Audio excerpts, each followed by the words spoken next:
Disclaimer. This video was done before the Packers traded for Micah Parsons, so just keep that in mind by watching this video. But enjoy it, goobers. Okay, go ahead. Okay, next. All right, NFC East.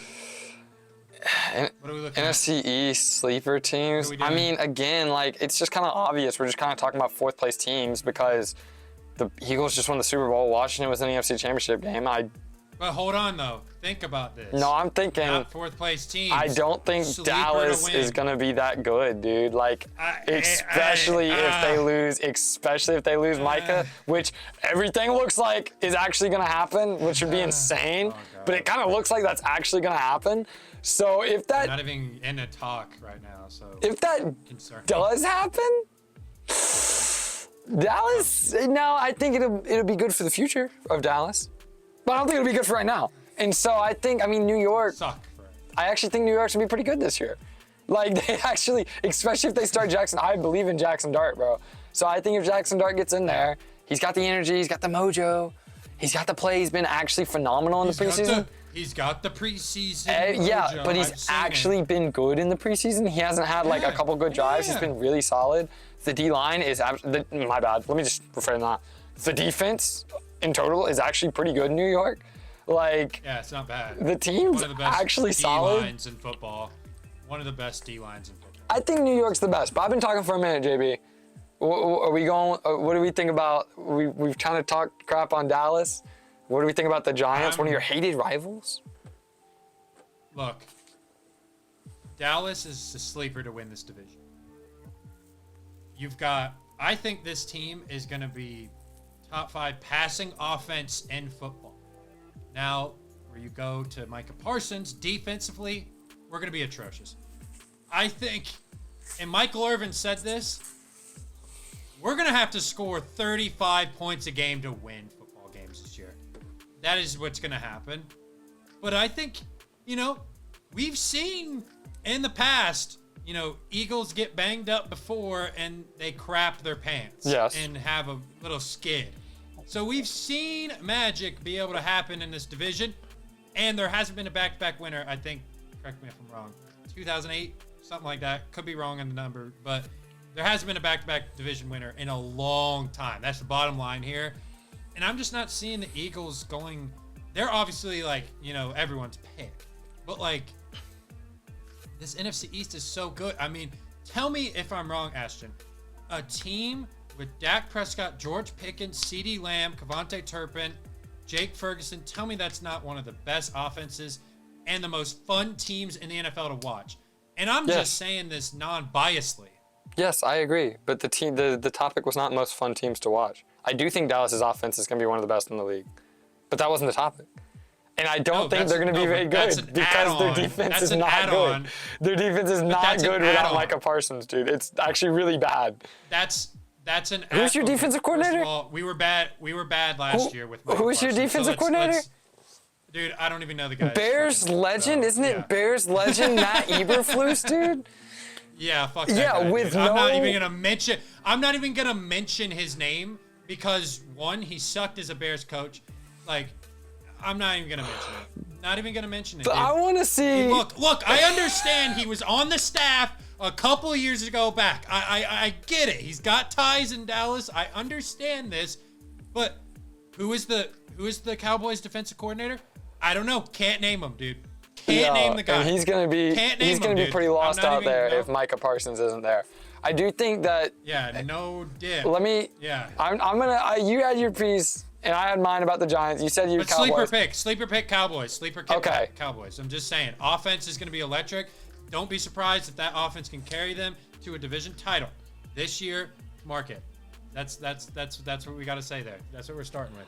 I know we've been all over the place with this, but if the Cowboys lose Micah, I do think it throws a wrench in their Super Bowl chances for this year. But I do think it might actually be the best move the Cowboys can make. I know you don't want to hear that, and you'll never say that because you don't want to lose him. I agree. But if you, that's crazy. That's a shocker. But you're talking about a crazy trade. He's done nothing. He's done nothing in the postseason. Yeah, you did say that. He's done nothing. He is a ghost. He is a ghost in the playoffs. Hasn't even had over 3 sacks. Name the Packers postseason game. 2 years ago, I was on the couch watching it with you, dude. What did Micah Parsons do in that playoff game? I'm waiting. I don't think anybody on the Cowboys defense showed up that day. I'm waiting. I think the Packers were out there throwing it themselves. They were playing playground out there, dude. They went. What did he do? I just what did think he do in that playoff game? I'm not even okay. Yes, that's your perspective on it, right? He doesn't believe in Micah Parsons, obviously. I think he's a game wrecker, and without him, the defense will not be good. They're going to be on Cincinnati's level, but maybe not that bad. But they're close. I don't think they're very good. I think it's a bottom 10 defense, like without Mike, like legit, because it doesn't matter. Overshown's can be out all year, so.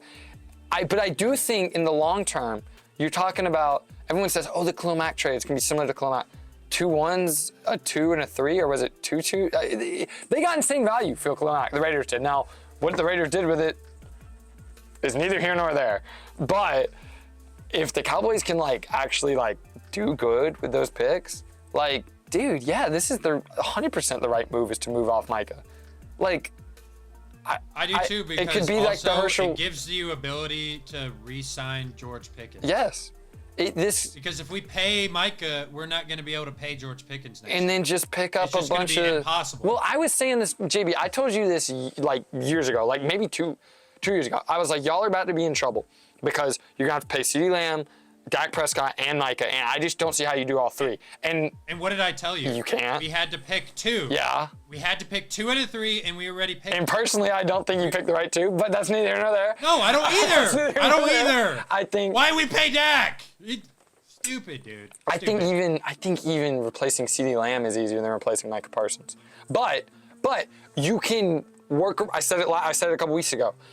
Having 2 good edge rushers is way better than having 1 great one, in my opinion. So I think you could retool through the draft very quickly and have a solid defense and a great offense going into next season.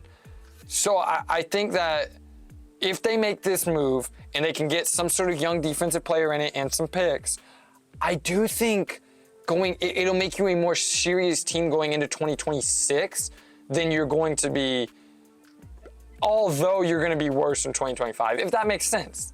That's just the way I've kind of been looking at it. Because it's sounding a lot like y'all are going to trade Micah. And so, I've kind of come to terms with, yeah, I kind of get it. I kind of understand, even though Micah's probably a top 5 to 10 player in the NFL. It's a business move. Right, because you're so strapped if you pay Micah. The team is really strapped if they pay Micah. So, move off of him, get younger, or get cheaper. Go ahead. The one thing Jerry's not stupid about is his money. Right. And he knows if he pays him, he's not going to have anything to pay anybody. You can't build a Super Bowl team with 3 players. We've talked about this a million times. I've even said it on my podcast, for crying out loud. You can't have 3 players taking up the majority of your cap, because what happens? You can't build a roster that is, one, just all around good. You've got depth in every position, which, by the way, we don't really have that in our receiver room either. Mingo just went down. Oh, man. That's tough. Mingo is out for 4 to 6 weeks.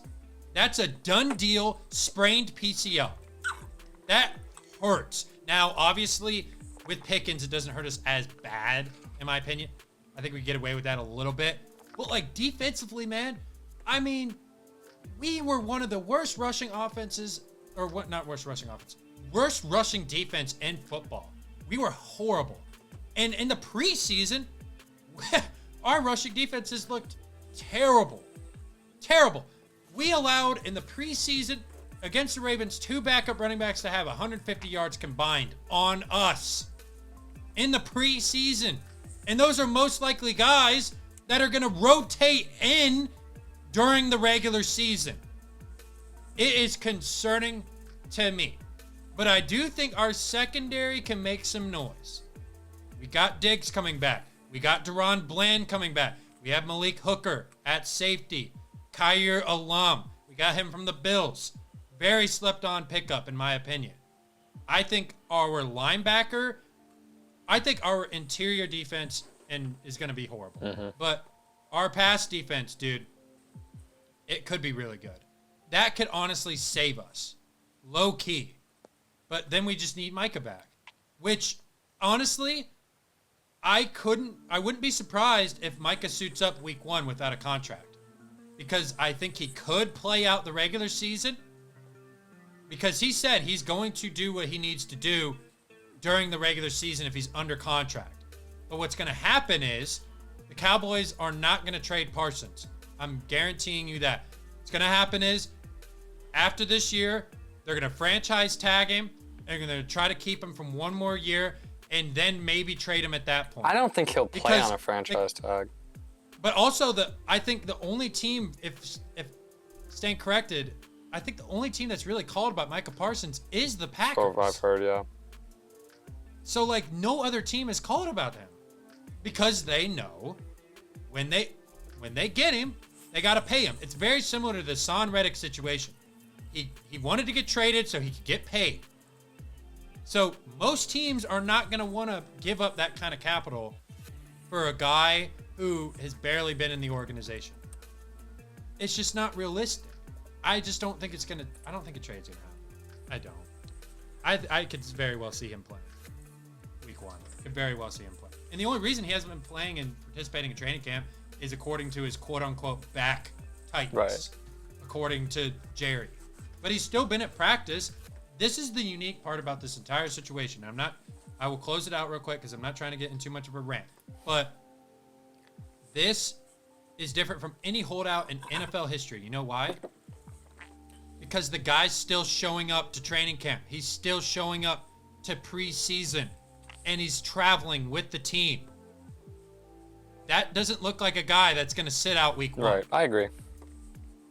Because he's going to try to increase his value.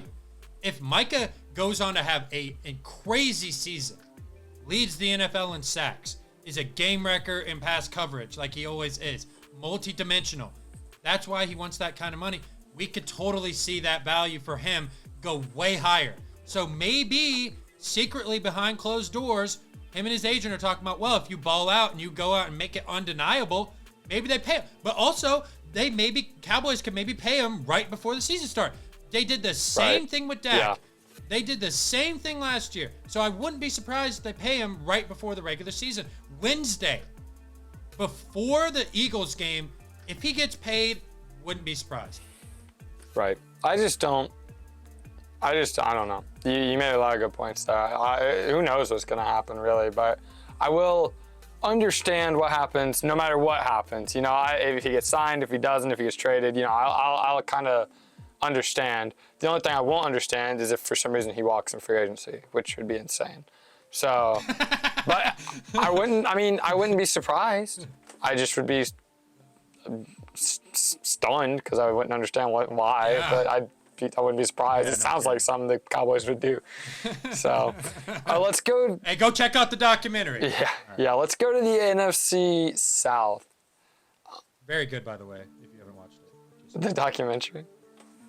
It's actually really yeah, good. Have you watched I've it? seen clips. I mean, I'm not watching a Cowboys documentary, dude. But I've seen clips Dude, of it's it. good. It's good, dude. I first night it dropped, I went 4 episodes deep. Oh, that's good. Those are like an hour each. Damn.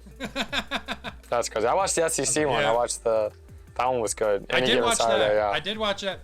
Man, I love Brian Kelly go. We're sitting here again talking about the same thing. Bro, Brian Kelly is such a nerd, dude. Brian Kelly, bro, he's in. If they're not good this year, if they're not in the playoff this year, Brian Kelly's gone, bro.